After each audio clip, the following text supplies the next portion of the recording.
दोस्तों नमस्कार। आज मैं जो आपको कहानी सुनाने जा रहा हूँ वो काल्पनिक है, लेकिन अगर आप इसे अंत तक सुनेंगे तो शायद अगली बार किसी मंदिर में जाते समय आपकी नज़र सिर्फ शिवलिंग पर नहीं, अपने आसपास खड़े लोगों पर भी जाएगी। दोस्तों, ये सावन का महीना चल रहा है। देखिए, चारों ओर बारिश का माहौल है, बादल लगे हुए हैं। आप देख ही रहे हैं मेरे पीछे जो बादल हैं, और मैं सबसे ऊपर छत पे खड़ा होकर अपनी बात आपको सुना रहा हूँ। तो अगर आप इस सावन के महीने में किसी मंदिर में जाते हैं तो केवल आपकी नज़र शिवलिंग पर पड़ती है, लेकिन आप उसके आसपास के लोगों को नहीं देखते हैं। तो इस कहानी को सुनकर आपकी नज़र शिवलिंग के पास खड़े लोगों के ऊपर भी जाएगी। अब सुनिए कहानी। कहानी यहाँ से शुरू होती है कि श्रावण का आखिरी सोमवार था। सुबह से ही बारिश रुक रुक कर हो रही थी। मंदिर की घंटियां दूर दूर तक सुनाई दे रही थी। सड़क पर केसरिया कपड़ों में कांवड़िए चल रहे थे। किसी के हाथ में जल था, किसी के होठों पर महादेव, हर हर महादेव, भम बोले, ये सब था। लेकिन उसी भीड़ में एक लड़का भी था। नाम था अंश। हाथ में एक दूध की बोतल, दूसरे हाथ में मोबाइल। उसकी नज़र शिवलिंग पर कम, मोबाइल की स्क्रीन पर ज्यादा थी। वो बार बार कैमरा घुमाता, रील बनाता, फिर खुद ही देखकर मुस्कुरा देता। पीछे खड़ी उसकी माँ धीरे से बोली, बेटा पहले भगवान को जल चढ़ा दो, फिर वीडियो बना लेता। अंश ने बिना उनकी तरफ देखे कहा, माँ 1 मिनट, पहले ये वायरल हो जाए। इतने में लाइन में खड़े एक बूढ़े बाबा मुस्कुरा देते हैं उसकी बात सुन के, कि बताओ यहाँ पूजा करने आया है और कह रहा है वीडियो वायरल हो जाए। पूजा कर नहीं रहा है, वीडियो बनाने में लगा है। सफेद ढाडी, गीले कपड़े, हाथ में पुराना सा कमंडल। उन्होंने अंश से पूछा, बेटा तुम भगवान को देखने आए हो या लोगों को दिखाने आए हो? अंश हंसता है और कहता है, बाबा आजकल सब यही करते हैं। बाबा ने कुछ नहीं कहा, बस मुस्कुरा कर आगे बढ़ गए। अंश ने भी बात भुला दी। जल चढ़ाया, वीडियो बनाया और मंदिर से बाहर निकल आया। तभी मोबाइल की स्क्रीन अपने आप काली हो गई। बैटरी पूरी थी, फोन नया था, फिर भी बंद।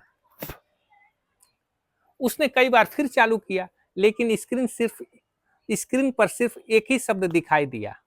वह था देखो। बस लिखा था देखो। अंश चौंक गया, ये क्या है? तभी उसके सामने वही बूढ़े बाबा खड़े थे। उन्होंने कहा, चलो तुम्हें कुछ दिखाता हूँ। अंश उनके पीछे पीछे चल पड़ता है। कर ही क्या सकता है, क्योंकि उसका मोबाइल खराब हो गया था। तो बूढ़े बाबा उसे मंदिर के पीछे ले गए। वहां एक पुराना बरगद था। बारिश की बूंदें पत्तों से टपक रही थी। वहां एक बूढ़ी औरत भीगी हुई बैठी थी। उसके हाथ कांप रहे थे। वो अपने बीमार पति के लिए दवा खरीदने आई थी, लेकिन रास्ते में उसके पैसे कहीं गिर गए थे। सैकड़ों लोग उसके पास से गुजरे, किसी ने देखा नहीं, सब जल्दी में थे। कोई सेल्फी ले रहा था, कोई लाइव कर रहा था, कोई हर हर महादेव लिखकर पोस्ट डाल रहा था, लेकिन किसी ने उस बूढ़ी माँ का हाथ नहीं पकड़ा। बाबा ने अंश की तरफ देखा, कुछ बोले नहीं, बस मुस्कुरा दिए। अंश की नजरें जो है झुक जाती हैं, नीचे देखने लगता है। उसने जेब से पैसे निकाले और बूढ़ी माँ के हाथों में रख दिए। बूढ़ी माँ रो पड़ी। उसने सिर उठाकर सिर्फ इतना कहा, भोलेनाथ तुम्हारा भला करें बेटा। आशीर्वाद देती हैं लड़के को। उसी क्षण अंश का मोबाइल अपने आप चालू हो जाता है। स्क्रीन पर वही शब्द फिर चमका, अब देखा। उसके मोबाइल में लिख गया, अब देखा। अंश के पूरे शरीर में जैसे सिहरन दौड़ जाती है। वो पीछे मुड़ता है, लेकिन बाबा वहां नहीं होते हैं। चारों तरफ देखता है, कोई नहीं होता है। सिर्फ बरगद के पत्ते धीरे धीरे हिल रहे होते हैं और मंदिर की घंटियां जो दूर होता है वो बज रही होती हैं। अंश देखकर मंदिर के पुजारी के पास जाता है और कहता है, बाबा अभी जो सफेद दाढ़ी वाले साधु थे वो कहाँ चले गए? पुजारी हैरान होकर बोले, बेटा आज सुबह से यहाँ कोई ऐसा साधु आया ही नहीं है। अब अंश कुछ पल तक चुप खड़ा रहा। उसकी आंखें बरगद की तरफ चली गई। क्या वे सचमुच कोई साधु थे, या भोलेनाथ ने किसी रूप में उसे आईना दिखाया था?